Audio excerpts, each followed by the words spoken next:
Hey everybody, welcome back to Living Traditions Homestead. It's about this time of year every year that we get our batch of meat chickens delivered. We got them delivered this morning. The post office called. We went and picked them up. We got 50 Cornish cross roosters. They're in this box. We're going to show you guys how we brood them inside of our barn and how we get them off to a really good start. So let's go inside and get everything set up. Well, first I'm going to set these guys down. So we can just talk a little bit first about how this whole process works, because a lot of you may never have ordered chicks from a hatchery before. You're thinking about either getting chicks to raise for meat or maybe just for eggs. And it can be really kind of crazy thought that you can order chicks online from a hatchery across the country and they can show up live from going through the mail and then you can just raise them at home. So it is kind of crazy. When the hatchery ships them to you, they'll actually ship them right to the post office, the actual building. And most mail carriers don't want to have that in the back of their vehicle all day. They don't want to be responsible for whether they're going to live or die, and they don't want chirping in their van or whatever all day long. So the post office will actually call you in the morning, let you know that your chicks have arrived, and ask you to come to the actual post office to pick them up. We did that first thing this morning, and really the most important thing to remember is that these guys have not eaten ever, and they have not had a drink of water ever until you get them home, get them in the brooder area, and give them their first drink, which is the most important, and secondly, the first bite of food that they've ever had. The second most important thing is to get these guys out of the box and get them warm. They've been traveling just in a box without any heat. They've been huddling together to try to conserve warmth, and we need to get them out of the box and either under a heat lamp or on a heat mat to get them warm again. About 100 degrees is the best temperature for them to be in to thrive, be healthy, and stay warm. So those are the two biggest reasons why you need to hurry up, go to the post office, pick them up, and get them home. Before I take them out of the box, though, I want to show you the setup that we use here that has worked for us for over 10 years, and hopefully it will work well for you guys too. Before we went to get the chicks, though, we made sure that our brooder area was clean and that we had clean bedding in it. Our brooder area is about 8 feet by 10 feet. We have 50 chicks in there. This is plenty of room for 50 chicks. You don't need necessarily this much room, but this is just the brooder area that we have and the size. For bedding, we recommend pine shavings, the large size pine shavings like this. It's easy to clean. The water soaks up in it really well, and the pieces are big enough that the chicks aren't going to want to eat it.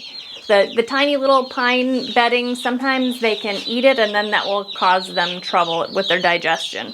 So we have this all set up for them. We're going to get their water set up first, and I want to show you something that works really well for us. This is a water heater pan. We set that down in their brooder area. This is where we'll put their waterers, because when they spill water or if it tips and spills, the water will be trapped in this water heater pan and it won't get all of the bedding wet and stinky and yucky and filled with bacteria. This is easy for us to take out, spray off with the hose if it gets pretty nasty, and it just contains a lot of the mess. We think this really keeps their brooder area clean and it keeps a healthier environment for them. So we first start with this water heater pan. You can get these at any hardware store, Lowe's, Depot, Home Depot, pretty much anywhere. Now for 50 chicks, we use 2 waterers that hold about a gallon of water each. We keep these full with fresh water all the time. You would be surprised how much water Cornish cross chicks drink. It's actually far more than just layer chicks. They drink a lot of water. So we will fill up 2 of these and put both of them in this water heater pan so that they can come in and out and drink as much as they want.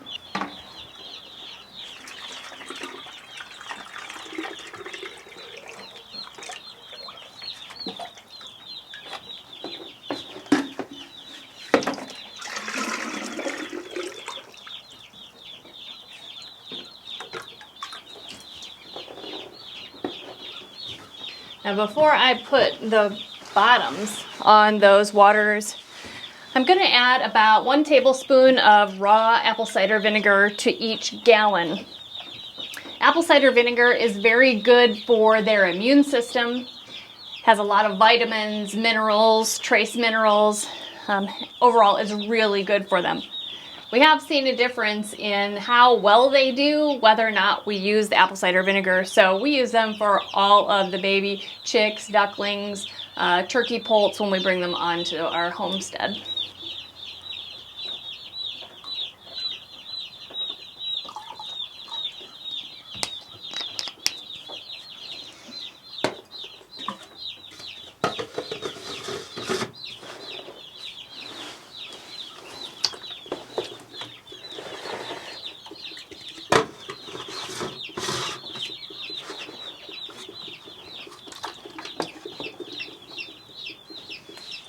The next thing that we're going to be getting ready for the chicks is their food. Now we use a 21% chick starter from our local feed mill. Any good quality chick starter will do just fine for you, but it should be at least 20 or 21% protein. Now there are a couple things that we do to keep the chicks healthy during the first couple of weeks of life. Probably the #1 biggest killer of day-old or new chicks that you're going to get in the mail is a disease called coccidiosis. Coccidiosis is actually a parasite that is very common in young poultry. So there's a couple things that you can do to help protect the birds from coccidiosis. A lot of times it gets really bad from the stress of being mailed. So there's 2 things that we do. The first thing is the very first bag of feed that the chicks receive will be a medicated chick starter. Now, there's a lot of misconceptions, I think, about what medicated chick starter is. It does not contain antibiotics. We don't ever give our chicks antibiotics, but it does contain a coccidiostat, which is an anti-parasite medicine. And we have found that by using just 1 bag, the very first bag that they get, and then after that we don't use any medication at all, but the very first bag using the medicated feed, we've seen almost no deaths in our baby chicks, and it's just been absolutely great. We used to start with a non-medicated chick starter, and every time we would lose, 3 or 4, sometimes even 5 or more chicks within the first few days that we had them. Since we started doing it this way and using just 1 bag of medicated starter, we don't have any problems with them dying from coccidiosis at all. So that's our tip. You can do it the way you want, but that's the way we do it. And then the other thing that we do to help protect them from that is the hatchery will a lot of times put a spray on them of a coccidiostat, and they'll do that before they mail them, and that protects them while they're shipping. We have that done. It usually costs about 10 cents extra per chick, but again, it gives them that real leg up. It keeps them safe while they're traveling, and it keeps them safe for the first few days while they're here on your farm. So we like to use these long types of feeders when they're real little. We do not put this in the water heater pan with the feed. We put this around the sides so that their food stays dry and their water stays where it's supposed to be. So we're going to put these down, and then the next thing after that is going to be getting some heat for them. I'll show you what we're going to do with that now. In the past, we've always used heat lamps for our chicks. This year we're going to try something just a little bit different. If you saw the video that we did recently, we had piglets born here on our homestead, and they were actually born in the middle of that polar vortex that went through the Midwest. The night that they were born, it was actually about -10 degrees outside, and we had to provide quite a bit of extra heat to keep them safe. So during that time, I actually went out and I bought this heat mat. Now this is designed, you can use this for a lot of different animals, but we're going to try this out for the chicks this year. It warms up to 102 degrees, and the chicks can lay on here or they can move off of it. And we're going to try this out because if it works well, I think it's a safer alternative to the heat lamps. We've never had an issue with heat lamps, but several other homesteaders have. Some of you have seen their videos recently. So it's always best to be safe, or as safe as we can. So we're going to try out this heat mat and see how it works. Now over the next couple of hours, I'll come out and check on this several times to see if the chicks are really using it. Chicks, when they are too cold, you'll notice that they all huddle together because they're trying to stay warm. When they're too warm, you'll notice that they're all spread out all over the place. Now, it's actually a pretty warm day here today. It's close to 60 degrees, so it's not too bad outside. But what I'm going to do is come out every couple hours, kind of just watch the behavior of the chicks. If they're all huddled together on this mat, we'll know that maybe it's not getting them warm enough. And then maybe we'll have to add a heat lamp as well. But if they're all just, kind of comfortably laying around, not all huddled together in a big ball, we'll know that it's doing its job, and I think we'll be pretty safe. So we're going to start letting them out of the box, and we'll show you how we get them ready to start eating and drinking. Alright, now there's usually 2 compartments in these boxes, so I'm going to open one side at a time so we can let the chicks out of just that one side. And again, we bought all males. We always buy all males when we're doing meat birds because they grow faster. So you can see here's one of them. Now they have kind of a pink spray on them. That's that coccidiosis spray that I was telling you about. So what we'll do is as we let each one out, we'll bring it over first and we'll dip its beak in the water so that we know it gets a drink of water. And we'll do that for each one as we bring it out. Typically the food you don't have to worry about as much. They find the food pretty easily on their own. You can see that guy's already drinking plenty on his own.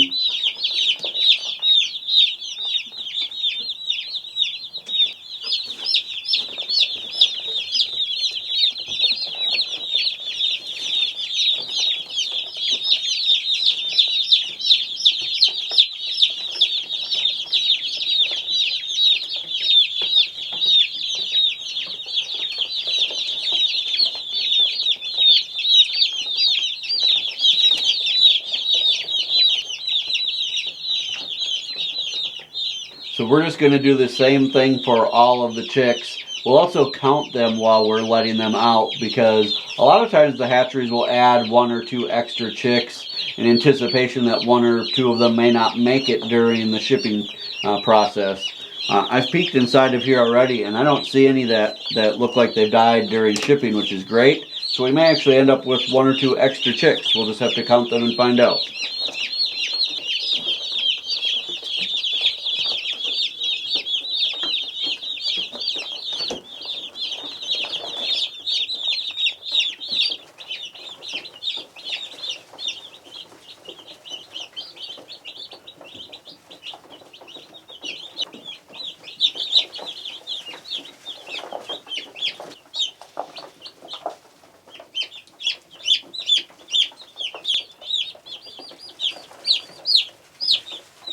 In about 8 weeks, these 50 Cornish cross chicks will be big enough to process and go into the freezer. And 50 of them is about all we need for an entire year for our family.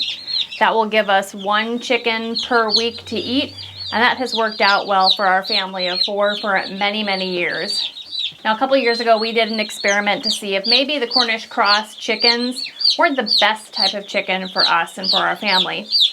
We had seen and read a lot about another breed of meat chickens called the Freedom Ranger or the Red Ranger. So we raised both Cornish cross and Freedom Rangers at the same time to see which ones we liked better. We did an extremely in-depth comparison video series. We went week by week, weighing them, comparing them, showing you all the difference between the 2. So I encourage you all to go look at those so that you can make a decision on your own. A lot of people really like the Cornish cross, but a lot of people really don't like the Cornish cross. Same with the Freedom Rangers and Red Rangers. So we wanted to be able to bring to you some really in-depth information so that you could have info on both sides rather than relying on what people say about one side or the other. You can see it for yourself. So I encourage you to look at that playlist. We'll make sure to include that right here. Obviously, we are raising Cornish cross, so that's kind of the spoiler to that experiment. We still choose to raise Cornish cross chickens. They provide a lot of meat in a short amount of time for the least amount of money, and we absolutely love the meat. Now, these guys are going to stay in this brooder area for 3 to 4 weeks before we move them out into our chicken tractors, where we will move them to fresh grass every single day until their very last day. Well, these guys look like they are set up pretty well. They're running around, very happy, eating, drinking. and finding their way over to some warmth. So we're gonna go back into the house because we just heard the UPS guy stop by. We think that they just dropped off something special that we've been waiting for from our friends Ben and Andrea from VW Family Farm. So let's go check it out.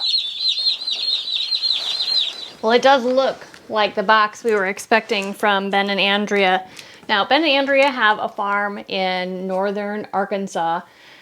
Their family farm is called VW Family Farm. We've been friends with them for several years. They also have a YouTube channel. They do. A really good YouTube channel. Ben and Andrea have a new business where they are actually selling their farm's meat to the public. Locally, customers can stop by and buy it from them right off the farm, but they're also selling it now through a website that they have, and they can actually ship their meat that they grew on their farm out to people like us and like you who want to have amazing quality meat. So let's open this up and see what they've sent for us. They didn't tell us what they were sending us, No. so we're going to be surprised here. Let's see what's in here.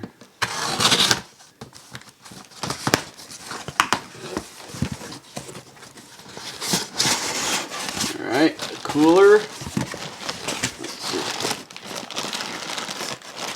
It's cold in there. It's cold. Take all the packaging out. Ooh, looks like Everything is frozen solid. frozen solid, yep. What's in there? Ground beef. Well, this is awesome because as you guys know, we don't buy stuff at the store. So because our cattle aren't ready to start processing yet because we're just getting into cattle, we haven't had ground beef in probably 5 years or more. So yes, some ground beef is awesome. Looks like ribeye steak, blade tenderized round steak. Looks like a chuck roast. Holy cow. This stuff is awesome. And another ribeye steak. I don't know what we're probably going to have for dinner tonight. Well, I think we're going to have something with this ground beef because it's fast. And we haven't had ground beef in forever. Right. So awesome. We're going to have some good food tonight. So thank you, Ben and Andrea, for sending this to us. Looks like it came perfectly in the mail, completely still frozen solid. Yeah, it's frozen solid. Fantastic. Yeah. So if you guys want to learn more about the stuff that Ben and Andrea are shipping now, go to their website, vwfamilyfarm.com. You can get all the information there. I know that as of right now, they are shipping beef and pork. And within the next couple months, they're going to be shipping chicken and turkey as well. Now they're just starting, so their delivery area isn't the entire United States yet. They're working all of that out. So to see if they're delivering in your area, just go to their website, put in your zip code to see if they are delivering near you. So you guys, thanks for spending some time with us today while we were able to get our batch of meat chickens set up in the brooder. We'll be bringing you along as they grow into food for our family. You know, we highly encourage you guys to be raising food for your own family. We understand that not everybody can, but we definitely think that you should be trying to grow something for your family. We do encourage you, if you can't grow any of your meat, to seek out local farmers or farmers that deliver to your area.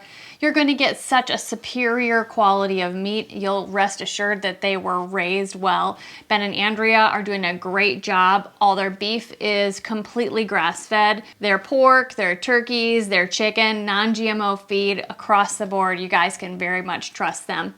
You can also find trustworthy farmers in your area. Right. Yeah. Always search out local sources for your food first. It's by far the best way to keep small family farms in business and keep, the small farms up and running. You guys, if you're enjoying our videos, make sure you hit the subscribe button below so that you're notified of all of our new videos.